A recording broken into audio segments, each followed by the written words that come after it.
Well, hey, and welcome to the Creative Corner podcast with Noah Black. I'm your host, Noah Black, and I'm joined.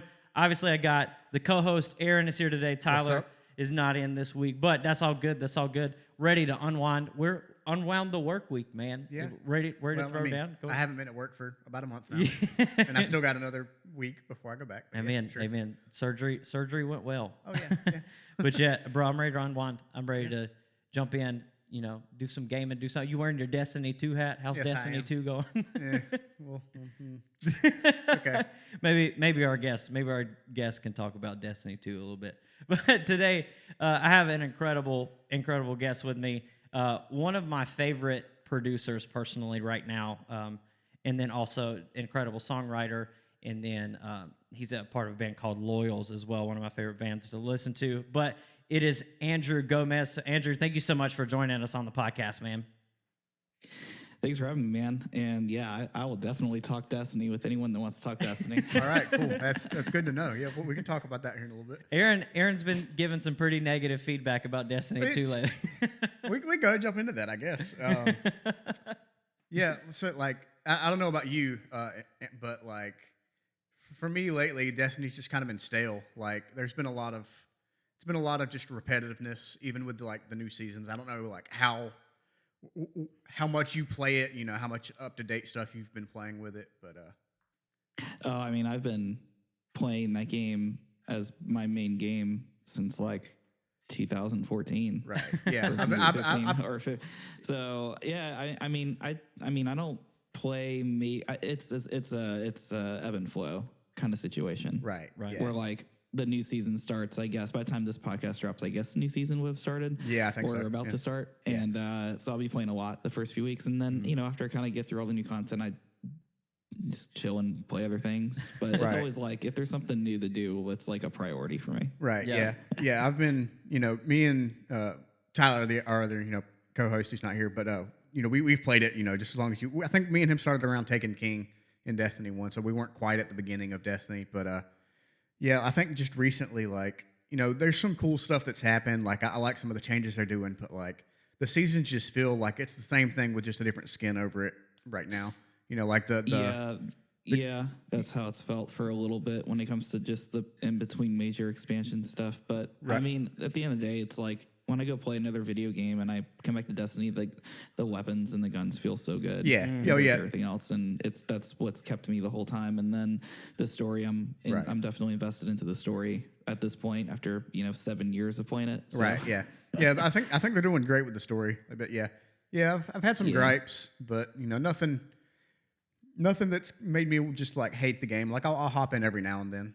But, I think what's kept me playing is a community of buddies on Xbox and also PlayStation that I play with. And it's I have a lot of really, really close friends because of that game. So, it's always been about like, it's not about the destination, it's about the journey with that game for me.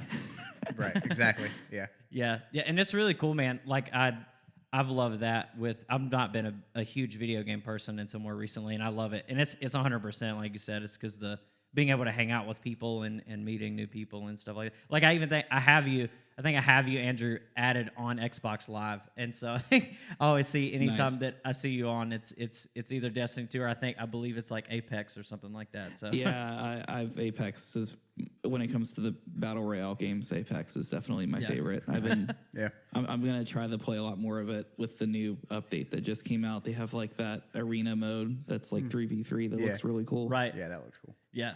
But just to dive in, so I want to eventually. You're part of a band called Loyals, and I would love to talk that with you. But I would love to just spend. I know we've talked through getting you and Dane, your vocalist for Loyals, on at the same time to talk a lot of Loyal stuff, and so we'd love to save all of that for a future podcast. But we definitely have some fun stories and cool things. If you put me and Dane in the room and just to talk about stuff, like we could spend hours telling crazy stories. But for sure. And how I even connected with getting to know you guys and everything was way back in the day. This is the craziest thing ever, and I don't know if you're like you have no idea probably. I remember listening to you guys whenever you were part of a band called Skyhook, and then I had found that through that was like, I want to say it was like 2012 or 2013. And I was trying to find, it was this weird thing of I would play Minecraft on my computer as a whatever, a freshman in high school or whatever it was. And I would try to find just free music on the internet. And you guys had like a rough mix thing posted on a website called Noise Trade. And Noise Trade. Oh yeah. This is we're hitting about 10 years ago. Right. We're actually past the 10-year point of when we were doing that. Right. We put out our first little EP on Noise Trade, and we thought we were just like some cool thing happening because it just kept trending. It kept trending in the top like 5 or top 10 of most downloads, and it's because we put like a whole record on Noise Trade instead of just like a single or something. Yeah. Yeah. But it was crazy. So I gotten that, and literally I listened to it. It was like, yes, I love this, and would just like be the weird kid and like just play Minecraft all day. Just was playing that and a few other records on repeat. Yeah. But then just to talking back to, you mentioned that's 10 years ago, but what initially got you into just being a part of music and then getting into production? Kind of like, where was your beginnings and your roots up until where you're at now? Well, I started when I was a kid by learning guitar when I was like 8 years old. And I'm trying to think what even got me into wanting to play. I guess it was just whatever records my parents were listening to in the car, or I guess cassette tapes is what we had in the car back in the 90s. But I think the first band that got me like serious about, I want to do this, I want to do music, I want to play guitar, I want to do whatever, was probably Delirious. Mid late 90s Christian band that kind of did their own thing, had some mainstream success, at least in the UK. But here they're known for like being a worship band. But the records that I listened to, the ones that I love, were like their kind of off the beaten path records, like Mesomorphos and stuff like that, that were more of like pop records than anything. And they did really well overseas, but they just didn't land here because the American market just wanted the worship stuff from them. So they kind of did the worship thing and the rock band thing, which is actually a pretty good segue into Loyals, because not Loyals, Skyhook. Because Skyhook was birthed from me and Dane and a few of our friends. Dane, if no one knows, Dane is the lead singer of Loyals. It's me and him are literally the only band members. It's just us two. So we started Skyhook way back in 2009 when we were in high school. It was like our church worship team, basically, or youth group worship team was just us, and then we wanted to write non-worship stuff. We wanted to try to be a rock band. So we wrote some stuff and, started to get some, a little bit of regional kind of success happening, at least in Tennessee and surrounding states. And we ended up doing Skyhook for about 7 years-ish, I think, if I'm not mistaken. Maybe less than that, maybe like 6 years. But we did a lot of touring, a lot of like, especially in the church world, a lot of conventions, youth conventions, and stuff like that. And, they would love us because we would, we had the worship team chops because that's where we came from, but we also could like flip the script and do like a rock show at like a club or whatever if we wanted to. So we did that for a while. And I think in about 2014, we kind of were just like, hey, this is cool, but I don't really want to do Christian music anymore because I want to do stuff that like everyone can enjoy or, feel comfortable accessing. Because if we keep doing the Skyhook thing, we're going to forever be a Christian band because we had a worship background. There would be no way to break out of it. Yeah, a lot of the Loyal songs on that first record are from a lot of them are from like 2014, 2015, like when we were still Skyhook and we were writing those songs to kind of take us out of that Christian industry, like, and go into more mainstream audience kind of thing. So musically, that's how I got started. And it's always been about like being in bands. That's always been like the foundational thing. And the production stuff kind of came along the way. Right. Through mainly Skyhook, because of being a part of like a real recording process several times with that band and being in that atmosphere. I already was interested in it in high school, but by the time we were doing it a lot more with Skyhook, I was very much like, I want to do this. Yeah. Like I want to get good at producing. I want to record. I want to learn all this stuff. And I was already like a year or two in the college by that point. Right. When I got serious about it. It would have been about 10 years ago this year. And so, oh, wow. I had already was chasing a degree in journalism, communications journalism, and I didn't even know what I was doing. It was just like, I need a fallback non-music plan. Right. And I ended up like failing a couple semesters of college because once I got a little Pro Tools rig and started like diving into that and just spending all night just tinkering around with, you know, new sounds and synths and guitars and composition and editing and just learning tricks online and whatever. I just was full on into that. And that's just kind of, you know, how I got going with the production thing. And I don't think I even got my first paid like project record thing until maybe a year and a half, 2 years later. But that first year and a half was just a lot of demoing Skyhook and initially early Loyal songs. Yeah. But yeah, that's how kind of I got started in a nutshell. Yeah, no, that's super cool, man. And I love that from that, how it kind of evolves, and part of it, not nearly to the severity and like the level of professionalism and excellence that I think that you're at. But I think for me, there was similar kind of situations of like me and Aaron, we used to be in a band together, and it was basically formed out of our youth band. Yeah. And then it became this thing of we were playing like camps, and like that's what we would actually like if we made money off of anything. It was playing camps for youth groups. Yeah, that's kind of where we were at Skyhook was and then the camps and the conventions paid out a lot. Yeah. And when you're, 19 years old. Yep. And you're going to school like I was going to school on Tuesday and Thursdays and then getting in the van with your best friends. Yep. Thursday night or Friday morning to drive to like a different state to do a weekend convention. Mm-hmm. And then they pay you like really well, and you come home, you're like, why am I even in school? I think I'm doing what I'm wanting to really do. So and then you have that, but then it was even then like we wanted to do like alternative rock music, like that was our passion, and we loved it. And sure, but that's where we were too. And then there then becomes that tug and pull, and then we recently or I say recently, it's been like 2 years since we stopped, but in that, man, like that, definitely get that. And then even just from the like standpoint of like production, I think you mentioned it well of, you just kind of like learn a lot of production stuff along the way. And like for us, I was gradually like learning how to use Logic and making a lot of mistakes to where now I look back and it's like that sounds so terrible, but it's like you kind of learn that and it kind of becomes your guinea pig. And then now like for you guys, like not even just for Loyals, but the tons and tons and tons of projects that you work on, I'm sure that all of that kind of like rough stuff in the early days, it led you, to the level that you're at now.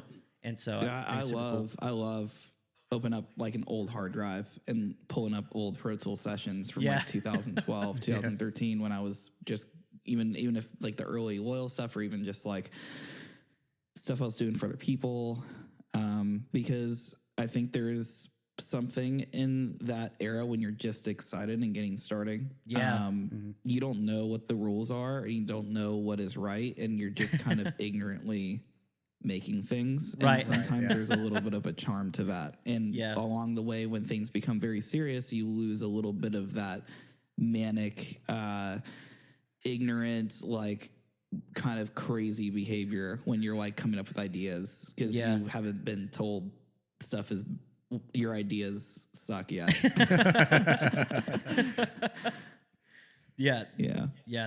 That's so cool, man. And I mentioned at the beginning, like I really, really love your production style. a ton, and that's not even just like on air. I'm saying that just to like blow smoke or anything, but I've been following a lot of your production stuff. Like I said, since I'd heard about you guys through them, through back then, and then now like I fell in love with Loyal stuff. Was like telling everybody around me like you got to go check out this band and stuff. But then actually dove into like you have a whole like work portfolio like playlist and stuff of just stuff you work on, and I've learned new artists through that, and have just been like people like Danny. I love his stuff. Yeah, did I pronounce that right? One of my best friends. Yeah, but I also think he's just one of the best artists I've worked with. Like he's such a sweet person, but his voice is unbelievable, and oh my gosh. His writing chops are insane. Yeah. So you got people like him. You've worked with people like Spencer Jordan. You've worked with people Drive, Matthew West. I mean, the list goes on and on and on of just really, really great people. And then it was really funny. I was looking through your work portfolio playlist again right before we started filming, and there was an artist that I've been listening to for like the past few weeks on repeat, and did not realize that you'd been working on her stuff with her, but it's Chey Rose. Chey Rose, yeah, she is a homie. More in the last 6 months or so, or maybe early this year. But we met like earlier last year at like a Nashville kind of pop writer and producer hangout thing right before COVID. It was probably like in February. I don't know, something like that. Yeah. But we met and we wanted to get together and like maybe do like a writing session or just kind of hang out. And then we didn't really actually like get around to doing that until like maybe earlier this year. And so we've been writing a lot. I mean, I'm looking at my whiteboard right now, and I have a handful of songs with her involvement to some degree that I'm working on, or at least songs we've written maybe for other people that I'm demoing out and trying to see where those songs kind of go. But yeah, she is an incredible writer. Just a genuine fun person as well. Yeah, that's all. And bro, I'm telling you, when I say I've been putting her stuff on repeat, like it's an unhealthy amount. And so I was like, how did I not see that Andrew's been working on this? I mean, I think at this point, the only thing I've like done with her that's released is I mastered Polyester. Yeah, gotcha. But there's a few other ones I've worked on that are coming out over the summer. Yeah, that she's involved with. That's so I'm exciting. Very excited about. Yeah, I'm pumped for that. Yeah, that's cool. So like, as we've been talking, like Noah's mentioned a bunch of like different styles of artists and different like just different genres and stuff. So like, what types of styles and stuff have influenced you more in your own musical career and your producing? This is a weird one because a lot of the stuff I listen to is actually not really a lot of the stuff that I necessarily produce. Mm-hmm. Right. So when I was growing up, like initial inspirations were like a lot of these like really awesome Christian bands from the 90s that were in like the peak era of Christian music, like infiltrating the mainstream, and just a lot of cool artists like Delirious, DC Talk, Audio Adrenaline, stuff like that. That was like initially first, kind of things I've listened to. And then growing up, I kind of just got more into the alternative music scene, kind of like the scene music, the emo scene as I became like middle school. Because I mean, that was the rave back then in the early 2000s for sure. Artists like Blink-182, Boxcar Racer, Sum 41. Yeah. Right. Yellow Card for sure. And then also to the flip side, I got into a lot of heavy music, just like August Burns Red and Devil Wears Prada. Under Oath is one of my favorite bands, period. And so that was what I went to and experienced mainly when it came to going to shows. When I was a teenager, was those types of shows and local kind of heavier Nashville bands. And when we started Skyhook, I got a little more into like the maybe more mainstream, palpable, like pop rock kind of stuff, like Mayday Parade in the Main and stuff like that. Cartel. And you can hear a lot of those influences on those earlier Skyhook songs for sure. Right. Yeah. But Amberlynn was always like a mainstay yes. for me.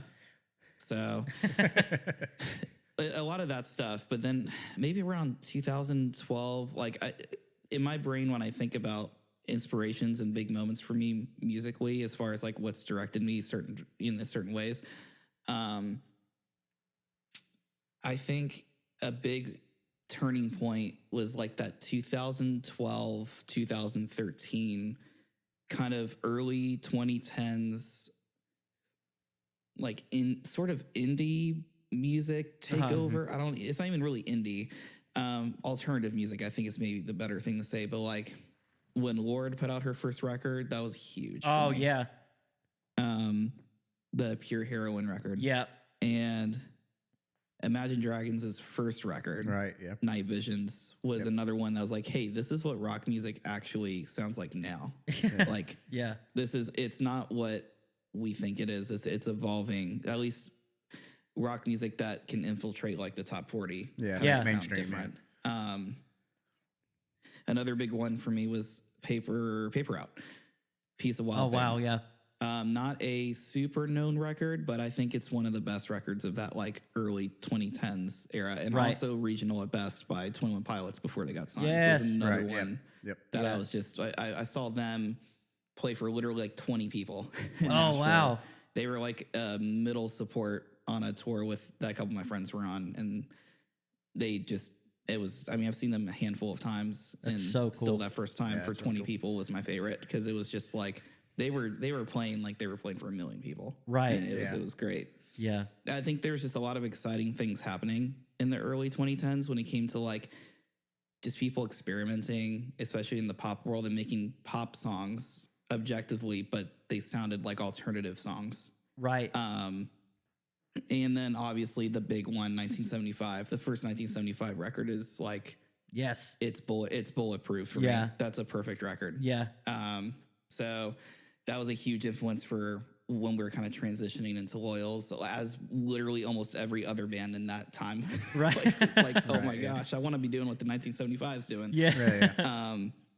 But those were that's kind of, I would say between at that point to now, what's changed for me inspiration wise is I just pay way more attention to kind of the up and coming pop music stuff and like even hip hop and trap stuff. Like there's so much crossover these days. Oh yeah, for sure. And you're hearing like a electric guitars that are chugging in hip hop songs. Nowadays and I think we're in a really cool season in the last, year-ish or so. Like we're pop music right now. When you look at the top 40, it's very eclectic. Yeah. Oh, 100%. A lot of different types of stuff that I feel like, back when I was a teenager, it was, the mid, maybe late 2000s, it was like pop music was like lame. It was like for you, it's like, no, I'm listening to my Under Oath. I'll listen to my Taking Back Sunday. Yeah. I'm not going to listen to Soulja Boy or whatever. Yeah. Lil Wayne's cool, but like, it was just that era, that auto-tune hip hop era of the mid late 2000s was just not really it for me. And I'm like nostalgic for it now, but back then it was like not cool in my opinion. But now pop music all over the place is dope. There's just so much good stuff. Bieber's new record is really cool. And jamming that. John Bellion, which is one of my favorite artists, period. Man. He's been writing so many huge hits in the last year for other people like Miley Cyrus and Bieber and whoever. I mean, he's just all over the place. Like, just killing it right now. But he also is just one of my favorite artists. Like he's like what 21 Pilots was to me in 2011. That's what he is now to me. Like that's the kind of stuff it's hitting that inspiration itch that 21 Pilots kind of did for me 10 years ago. Yeah. I love the vast majority. You just mentioned Taking Back Sunday, Miley Cyrus, Soulja Boy, and Under Oath. Right. I love it. I love it so much. Right. Yeah. And you're so right though. The vast amount of like openness with people with music right now. Like they're not only just the people becoming a little bit more open to different styles, but then also, like you said, the merging of different genres together it's just been something that's been really cool to be able to see people kind of connecting with, Yeah. and merging with. Like I've mentioned, and you see it. I mean, you see it in tons of people's work in production styles now. And one of the things that I've mentioned specifically about you to other people is how well you do a great job of merging like live instrumentation sounds with the actual like pop, like driving electronic stuff. I think you do that really, really well. And in that, I think with as much as people are starting to come around to that kind of stuff, you still have that like that generation of people who's like, if it's not an actual guitar and actual drums, then it's not actual music. Right. And so like with you coming from like you live in Nashville, right?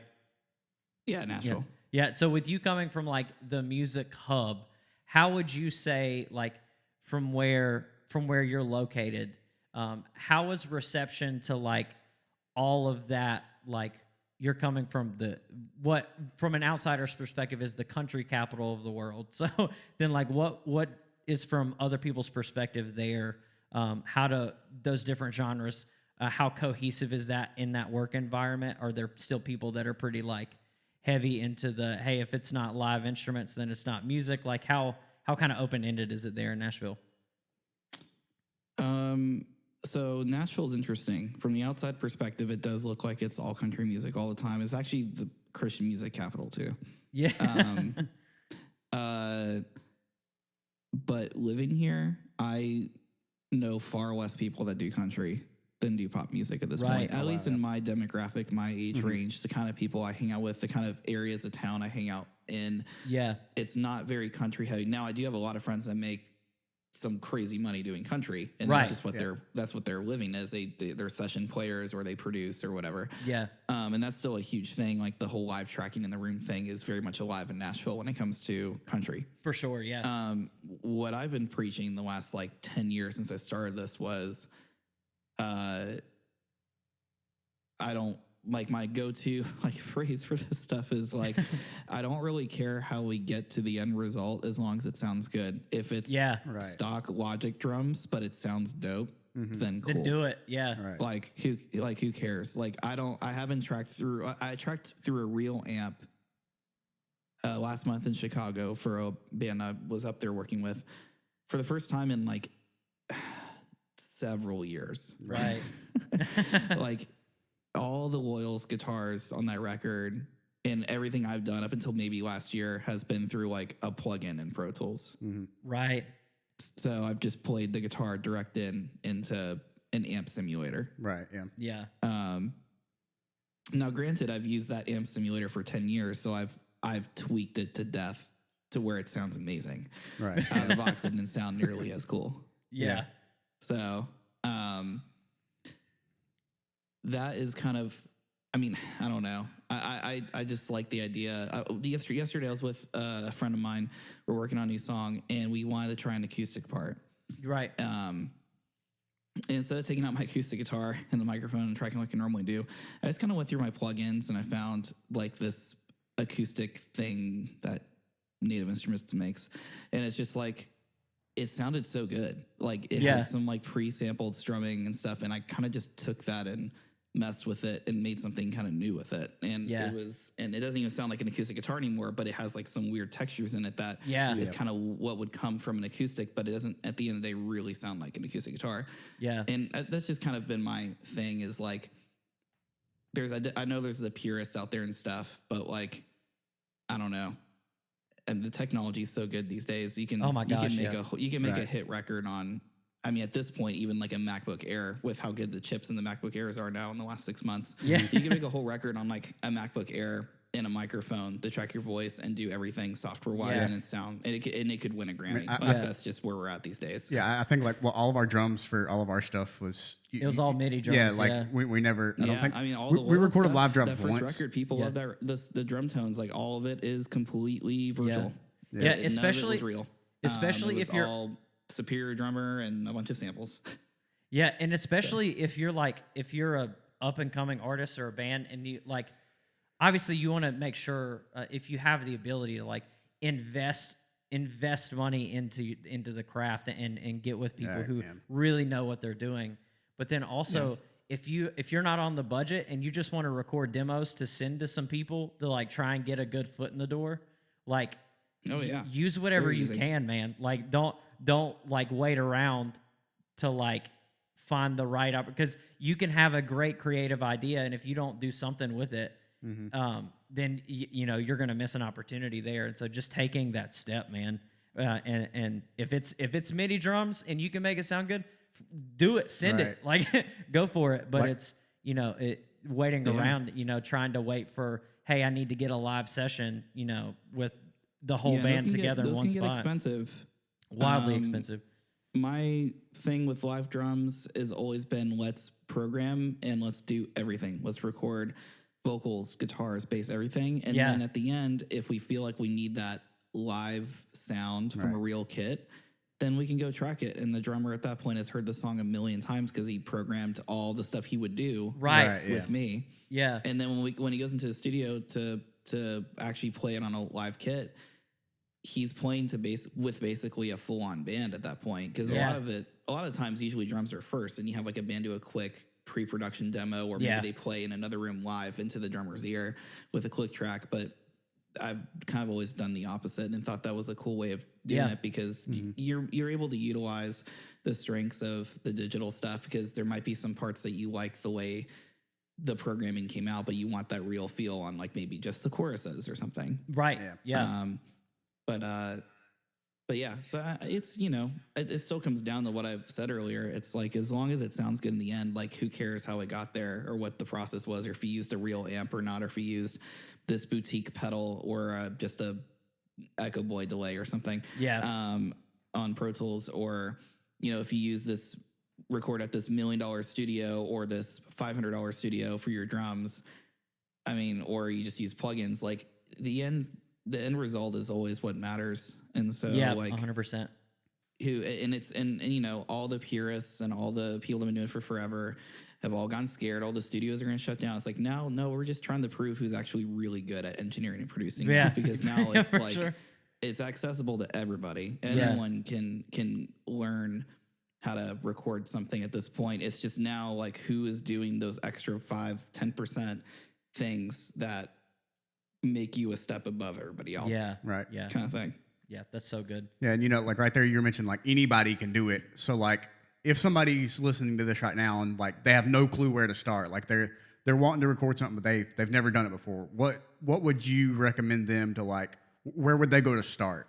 You know, what's the best way for them to start that? First step. Well, most people have a laptop to some degree, or a computer. I would say if you don't have a Mac, try getting a Mac. It's just stuff is easier when it comes to creative stuff on there. Amen. Right. But I mean, honestly, like, you can just open up GarageBand and Mac and just start playing around. Like, you don't need to drop a bunch of money on things. I think you could probably get like a $100 to $200 interface and a microphone, maybe some Guitar Center bundle or something, with just a basic condenser mic and an interface, so you can, you know, record stuff through the mic. And, you know, you can plug in your electric guitar directly into the interface too, and just use like an amp sim or something. I think you just got to get your feet wet and it be more about the creative stuff you can make versus like, do I have this, you know, $1,000 plugin or not? Mm-hmm. Yeah. Yeah. I think that's how I started personally. I remember getting GarageBand, and I remember I can think back to those times. You even mentioned it earlier. I can think back to those times of just learning, and like, I don't think that I've ever had as much fun recording any form of music than those first early days. And it is the worst garbage that you'll ever hear in your entire life, but I'd never had more fun recording music than back in those days. And so, I think that's an incredible first step for people, because it's I mean, simple. YouTube's a great, you know, resource. Not that I would take everything anyone says as gold on YouTube, but there's enough opinions out there for you to get some thoughts on different topics and kind of formulate your own kind of, you know, way of doing something. Yeah. You know, a lot of this stuff is super subjective too. Like, the way I would mix a song is really different than like what, you know, 3 of my mixing friends would mix a song. Right. Yeah. Does it make my mix garbage and theirs amazing?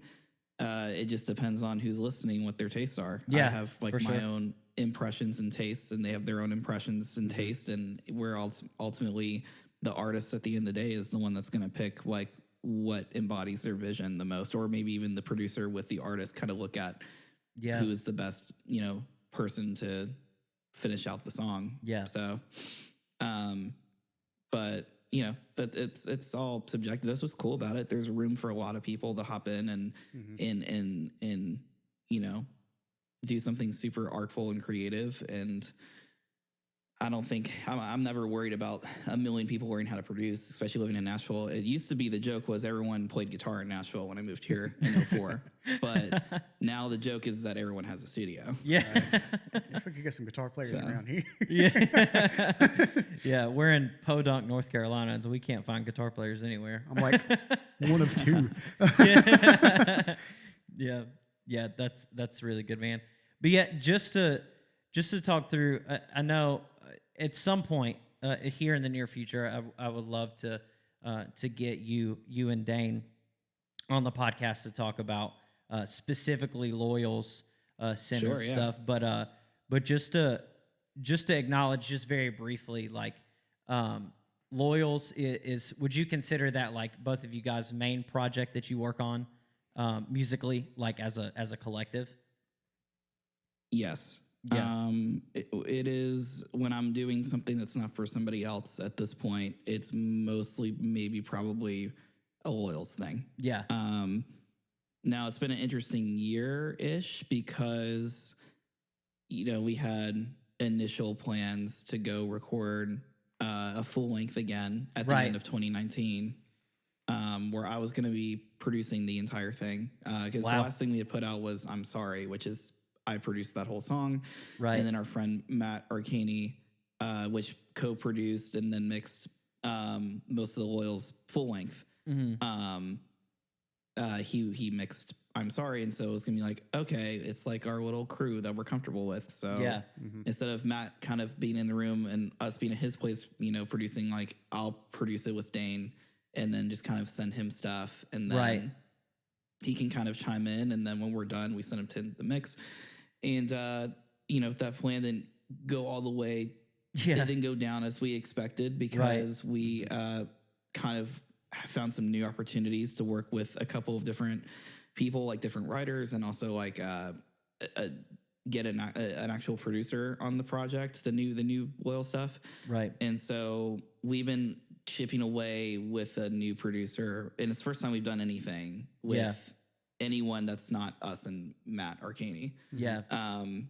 And so it's been like super cool because there's been a lot of new ideas and just fresh stuff coming out of it. But COVID and Dane and his wife got pregnant in the middle of COVID. Yeah. His first baby. They I guess it's been about a month and a half since Wyatt came into the earth. But now that all that's kind of done and COVID's going slowly kind of like going away, or at least enough where like shows are going to be like a thing. We're finally going to be able to get back in and wrap up these next set of songs. Yeah. That's super exciting. Hopefully soon. I'm hoping even this month even get some stuff done. I know our first single is pretty much ready. But it's just been a slow process. But it's been good. I'm very excited about the music. I think me and Dana just been going so hard for so many years when it came to Skyhook and all that stuff. And then Loyals has had like a weird history where it was like gas pedal to the floor, things going, and then a lot of waiting. In different various seasons of this band. And so, but this big kind of break we've had in the last year has been good because I just been doing my own thing and not having to really focus on Loyals that much.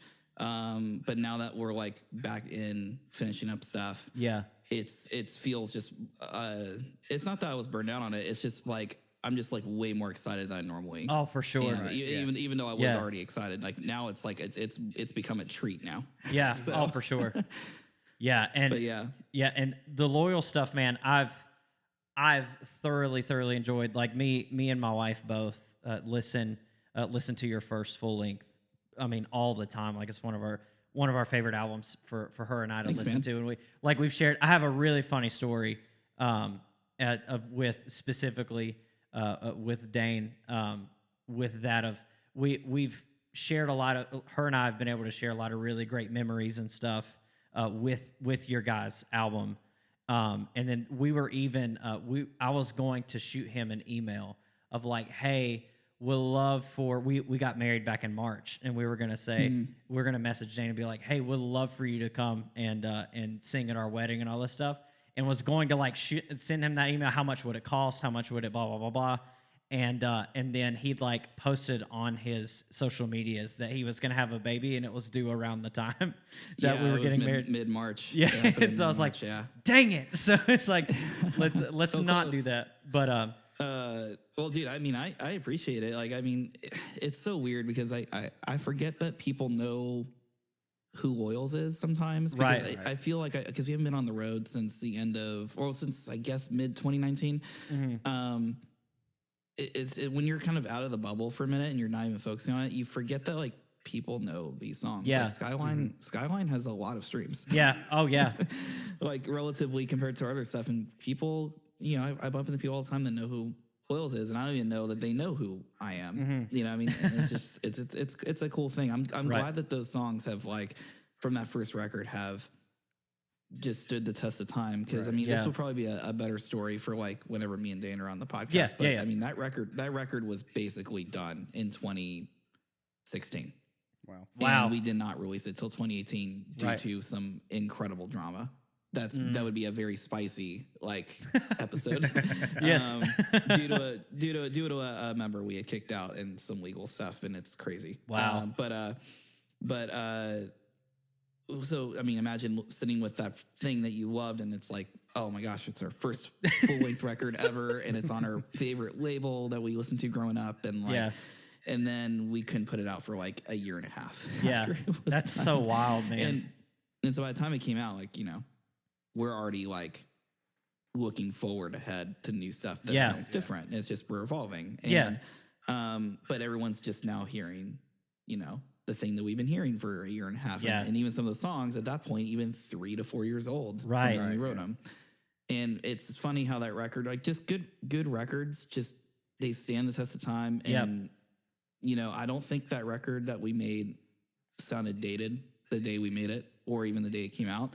I think we really were intentional on not trying to follow kind of temporary tropes on that record, and just kind of do something that was a culmination of everything we loved as like musically growing up, and just put it all into a record instead of what was like the hot thing to do at that particular moment. 100%. Yeah. So, you know, I think a song like Skyline, in like 10 years will still feel great. I mean, maybe it'll sound a little dated at that point, or because production, more of a production style changes over time, not necessarily songwriting hooks and stuff, but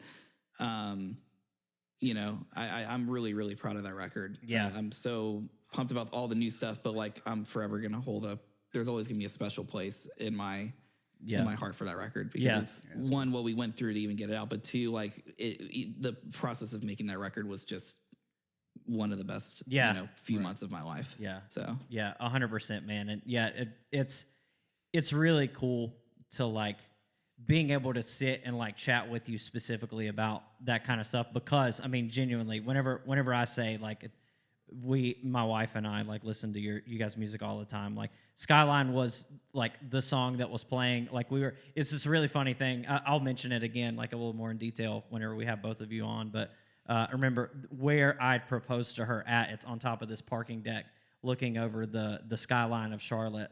And like we had that song playing, and I that's whenever I proposed to her. Like that's awesome. And so like, that's and so cool. I'm looking at like Don't Let Me Let You Down is like right under 200,000 streams right now, and about 2,500 of those are probably from me and my wife. So oh man, that's one of my favorites to play live for sure. That was such a fun one, even in the studio, to put together and stuff. I mean, like I said, that record's just it's so I just love how people are even finding it today, and it's and are just in love with it, and just have nothing but great things to say about it. And it just I don't know. It just makes me. It feels like I raised a child and they went off to college and they became somebody. That's what it feels like. Yeah, man, that's so funny, man. Well, hey, man, just to get ready, we'll get ready to wrap up. But what I want to tell our listeners, because we for sure are going to make this Loyals podcast happen. So, listeners, sure.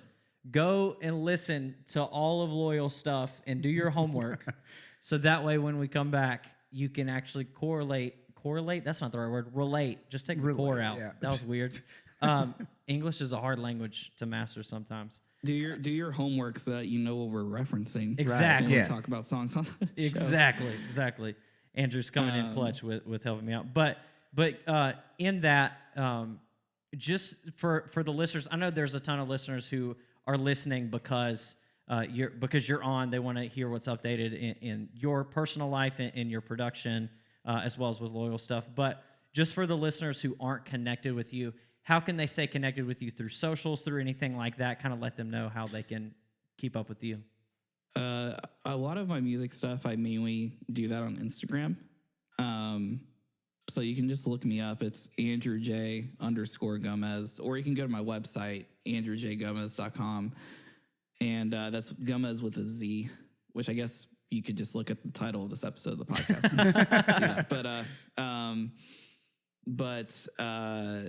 Yeah, that's probably the best place to follow me. I mean, I have Twitter, and Twitter's become like I just don't care.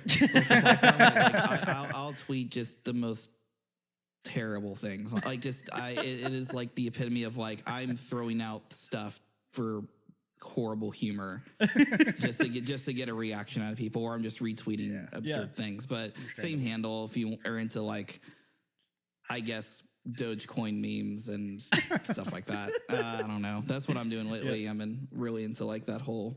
If you want to keep up with the stuff, movement. If you want to keep up with the stuff that's going to get Andrew canceled in 10 years, that's where you go. Exactly. Yeah. If you want to keep some tabs on me and get me canceled in 10 years, Twitter is where you can follow me. Yeah, I would say Instagram is probably maybe the best spot, but just for the music stuff specifically, I try to post, regularly whenever stuff that I work on comes out, and also just like random story stuff. But there's a lot of cool stuff. This can be a fun summer. There's a lot of everyone's very hype. There's a lot of like hope in the air after this crazy year with the virus and stuff. And so there's just a lot of cool songs that people are writing right now, and just everyone's just in good vibes. It feels like everyone's writing like positive or just happier things. And I feel like we haven't had that in a while. But it's gonna be fun. Check out also just a random plug. If you're into like pop punk at all, you should just go follow John Harvie like right now before he becomes the next big thing, because there you go. That song, we put out a song a month ago, or I guess by the time this podcast comes out, it'd be like almost a month ago, called Bleach on the Rocks. The song that I wrote with him, Spencer Jordan, Danny, and DNNY, the Danny we were talking about earlier. Mm-hmm. And that song is doing some crazy numbers right now. It's absolutely exploding organically. And we have just so many cool, like pop punk-esque kind of songs in the pipeline that are going to be coming out over the next few months. Like if you're what a fan of that genre, or even just like are interested to hear what that now would probably sound like, I would give John Harvie a follow immediately. Yeah. So yeah, love that. That's my one plug I'll push hard as far as people I work with right now, because he's kind of becoming he's becoming kind of a thing right now. He's having a moment, so I'm hoping everyone hops on the train. Yeah, that's awesome. I just added it on Spotify. Just pretty much go follow Andrew's work playlist, his work portfolio, because he's got some awesome stuff there. But yeah, man, bro, really, really grateful that you jumped in and hung out with us on the podcast, and look forward to being able to chat with you soon and anything like that. Know that you've got our support over here for what that's worth. From, I know we have just two of us, but from three scrawny white kids from North Carolina. You've got from North Carolina. Yeah. So, but yeah, man. Well, North Carolina. I haven't played there in a couple years, but hopefully we can play there again soon. We were out there with May, I think, in late 2018. I think was the last time we were in North Carolina. I can't remember where we played at. I think it was in Raleigh or something. I don't know. Heck yeah. Well, you either come to us or we'll come to you. Either way, it's gonna happen. So. Yeah, totally. But yeah, well, man. Dude, I really appreciate it, guys. This is fun. Yeah, 100%, man. Anytime. But yeah. Well, hey, thanks everyone for jumping into the Creative Corner podcast today. If you want to keep up, be sure to go connect with Andrew on all of his socials, all that stuff, and just stay updated on what he has going on personally, as well as with Loyal stuff coming out soon. If you want to stay connected with us with the Creative Corner podcast, you can go to Instagram at Creative Corner Podcast, as well as Facebook. It's the same thing. And it'll have all of our personal socials there and stuff like that you can stay connected with. And also, if you want to really support the channel, go to my website and go to noahcblack.com/store and go purchase some clothes from there. That's the best way to support. I'm going to put the shameless plug there. But yeah, thank you guys so much for listening. Stay updated. Be sure to subscribe and keep up with content. And we will see you guys next week. Peace out.